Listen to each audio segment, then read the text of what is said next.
Welcome. അപ്പോൾ കഴിഞ്ഞ ക്ലാസ്സിൽ നമ്മൾ അക്കൗണ്ടൻസിയുടെ ഡെഫിനിഷൻ, വളരെ സിമ്പിൾ ഡെഫിനിഷൻ നമ്മൾ മനസ്സിലാക്കി.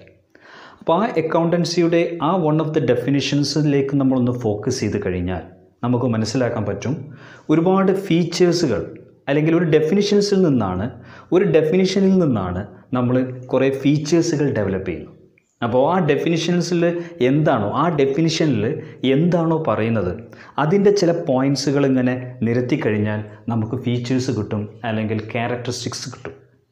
അപ്പോൾ നെക്സ്റ്റ് നമ്മുടെ ചർച്ച about its characteristics of features of accounting. അതിൽ first one, recording of financial transactions only. അപ്പോൾ those transactions which can be expressed in terms of money are recorded in accounting.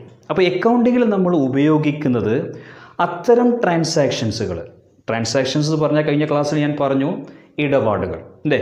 അപ്പോൾ those transactions and events which can be expressed in terms of money, അത്തരം അപ്പം എമൗണ്ടിൽ അല്ലെങ്കിൽ ഒരു കറൻസിയിൽ നമുക്ക് express ചെയ്യാൻ പറ്റിയ തരത്തിലുള്ള ക്യാരക്ടറിസ്റ്റിക്സ് ഉള്ള അല്ലെങ്കിൽ ക്യാരക്ടേഴ്സ് ഉള്ള ട്രാൻസാക്ഷൻസാണ് നമ്മൾ അക്കൗണ്ടിങ്ങിൽ റെക്കോർഡ് ചെയ്യുന്നത്.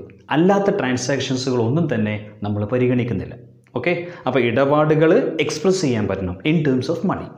രണ്ടാമത്തെ point, it is the art of recording. ഒരു ആർട്ട് ഓഫ് റെക്കോർഡിംഗ് ആയിട്ടാണ് അക്കൗണ്ടിങ്ങിനെ കൺസിഡർ ചെയ്യുന്നത്, അല്ലെങ്കിൽ അക്കൗണ്ടൻസിയെ കൺസിഡർ ചെയ്യുന്നത്. ദ ആർട്ട്, അപ്പോൾ എന്തുകൊണ്ടാണ് ദ ആർട്ട് ഓഫ് റെക്കോർഡിംഗ് എന്ന് പറഞ്ഞത്? It is the art of recording in a systematic way. അപ്പോൾ സിസ്റ്റമാറ്റിക് വേയോടുകൂടി ബിസിനസ് ട്രാൻസാക്ഷൻസ് റെക്കോർഡ് ചെയ്യുന്ന ഒരു പ്രോസസ്സാണ് അല്ലെങ്കിൽ ഒരു പ്രവർത്തനമാണ് which one? Accounting. Next feature എന്ന് പറഞ്ഞിട്ടുണ്ടെങ്കിൽ classifying. It is the process of classifying business transactions by grouping of transactions of same nature under one head in a separate account. അപ്പോൾ ഒരു ഹെഡിൽ, ഒരു സെപ്പറേറ്റ് അക്കൗണ്ടിൽ ഒരു സെപ്പറേറ്റ് ഭാഗമാക്കിയിട്ട് നമ്മൾ ഗ്രൂപ്പ് ചെയ്യുന്ന ഒരു പ്രോസസ്സ് അക്കൗണ്ടിങ്ങിലുണ്ട്.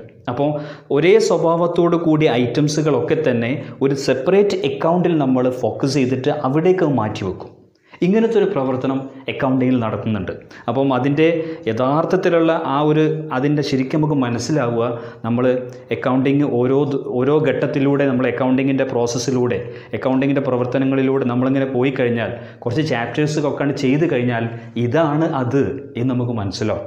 അപ്പോൾ ഇപ്പം ഞാനിങ്ങനെ പറയുമ്പോൾ ചിലപ്പോൾ നിങ്ങൾക്ക് അത്രയ്ക്ക് ക്ലിയർ ആവില്ല എന്താണ് സാർ ഈ പറയുന്നത് എന്ന്. പക്ഷേ ഇതിൻ്റെ യഥാർത്ഥത്തിലുള്ള ശരിക്കും നിങ്ങൾക്ക് സെൻസ് ചെയ്യാൻ പറ്റുന്നത് കുറേ കഴിഞ്ഞിട്ടാണ്. അപ്പോൾ ഇപ്പോൾ ഇത്രയും മനസ്സിലാക്കുക, ഒരേ സ്വഭാവത്തോടു കൂടിയ ട്രാൻസാക്ഷൻസുകളൊക്കെ തന്നെ ഒരു സെപ്പറേറ്റ് അക്കൗണ്ടിൽ നമ്മൾ വെക്കുന്നുണ്ട്. ഇതിനെ നമ്മൾ ക്ലാസിഫൈയിങ് എന്ന് പറയും. Next one, summarising. സമ്മറൈസിങ് പറഞ്ഞാൽ it is the art of presenting in A summary form. ഒരു സമ്മറി ഫോമിൽ പ്രസൻറ്റ് ചെയ്യുന്നതിന് നമ്മൾ എന്താ പറയുക? സമ്മറൈസിങ് എന്ന് പറയുക. അപ്പോൾ സമ്മറൈസിങ് എന്നൊരു രീതിയിലൂടെ നമ്മൾ പ്രസൻറ്റ് ചെയ്യുമ്പോൾ നോക്കുന്ന ആൾക്ക് വളരെ പെട്ടെന്ന് മനസ്സിലാക്കാൻ പറ്റും.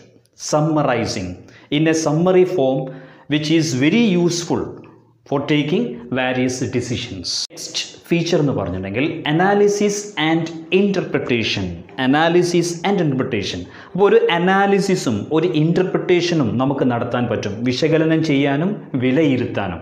അതാണ് അനാലിസിസ് ആൻഡ് ഇൻ്റർപ്രിട്ടേഷൻ. ഇത് നമുക്ക് നടത്താൻ പറ്റും അക്കൗണ്ടിങ് ഇൻഫർമേഷനിലൂടെ. ഈ ഒരു പ്രോസസ്സിലൂടെ നമുക്ക് കിട്ടുന്ന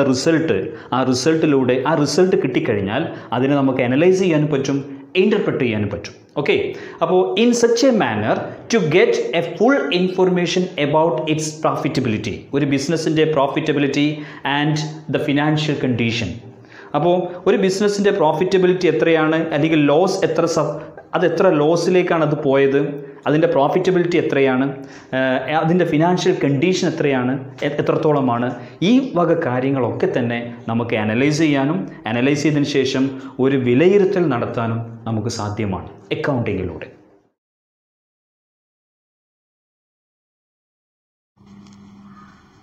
ഇനി കുട്ടികൾക്ക് ഈ നോട്ട്സ് എഴുതി വെക്കാവുന്നതാണ്. ഇപ്പോൾ പറഞ്ഞിട്ടുള്ള ക്യാരക്ടറിസ്റ്റിക്സ് ഓർ ഫീച്ചേഴ്സ് ഓഫ് അക്കൗണ്ടിങ്ങിൻ്റെ നോട്ട്സ് നിങ്ങളുടെ നോട്ട് ബുക്കിൽ എഴുതി വെക്കാം. നെക്സ്റ്റ് നമുക്ക് പറയാനുള്ളത് objectives of accounting. Objectives or functions of accounting. അപ്പോൾ രണ്ട് രീതിയിൽ പറയും. ഒബ്ജക്റ്റീവ്സ് ഓഫ് അക്കൗണ്ടിങ് എന്താണ്? ഇത് ഇടയ്ക്കിടയ്ക്ക് ചോദിക്കുന്നതാണ്. പല ക്വസ്റ്റ്യൻ പേപ്പറിലും റിപ്പീറ്റ് ചെയ്ത് ചോദിച്ചതാണ് ഒബ്ജക്റ്റീവ്സ് ഓഫ് അക്കൗണ്ടിങ്, അല്ലെങ്കിൽ നമുക്ക് പറയാം ഫങ്ഷൻസ് ഓഫ് അക്കൗണ്ടിങ്. അപ്പോൾ അതിൽ ഒന്ന്, to keep complete and systematic record of business transaction. Business ട്രാൻസാക്ഷൻ്റെ കംപ്ലീറ്റ് ആൻഡ് സിസ്റ്റമാറ്റിക് റെക്കോർഡ്, വളരെ കംപ്ലീറ്റും പൂർണ്ണതയോടു കൂടിയും വളരെ സിസ്റ്റമാറ്റിക്കായ രീതിയിലും റെക്കോർഡ് ചെയ്യുക എന്നുള്ളതാണ് ഇതിൻ്റെ ഒരു ഒബ്ജക്റ്റീവ് അല്ലെങ്കിൽ ഫങ്ഷൻ. രണ്ട്, to ascertain the net profit earned or net loss suffered. Net profit എത്രയാണ് ഏൺ ചെയ്തത്, പ്രോഫിറ്റ് എത്രയാണ് ഏൺ ചെയ്തത്, അതേപോലെ നെറ്റ് ലോസ് എത്രയാണ് സഫർ ചെയ്തത്. ഈ കാര്യങ്ങൾ മനസ്സിലാക്കാൻ നമുക്കിതിലൂടെ സാധിക്കും. അപ്പോൾ അക്കൗണ്ടൻസിയുടെ അല്ലെങ്കിൽ അക്കൗണ്ടിങ്ങിൻ്റെ അനദർ ഒബ്ജക്റ്റീവ് ഓർ ഫങ്ഷൻസ് എന്ന് പറഞ്ഞിട്ടുണ്ടെങ്കിൽ to ascertain net profit earned or net loss suffered. Next objective or functions എന്ന് പറഞ്ഞാൽ to ascertain the financial position of the business. ഒരു ബിസിനസ്സിൻ്റെ ഫൈനാൻഷ്യൽ കണ്ടീഷൻ, ഒരു സാമ്പത്തിക ഭദ്രത എത്രത്തോളമുണ്ട്, ഇത് മനസ്സിലാക്കലാണ് അടുത്ത objective.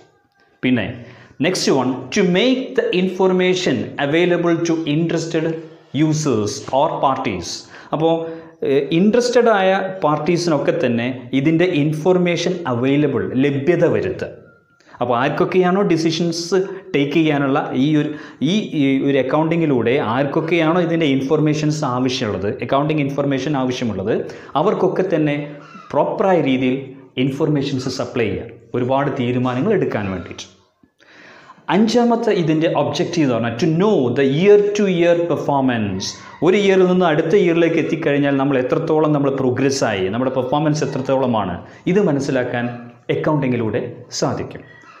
Next one, to prevent errors and frauds.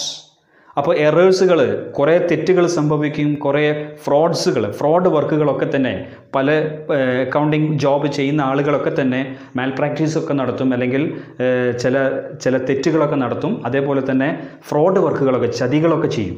അപ്പോൾ ഇതൊക്കെ തന്നെ നമുക്ക് ഡിറ്റക്റ്റ് ചെയ്യാൻ പറ്റും അക്കൗണ്ടിങ്ങിലൂടെ. അതാണ് ഇതിൻ്റെ നെക്സ്റ്റ് ഒബ്ജക്റ്റീവ്സ്.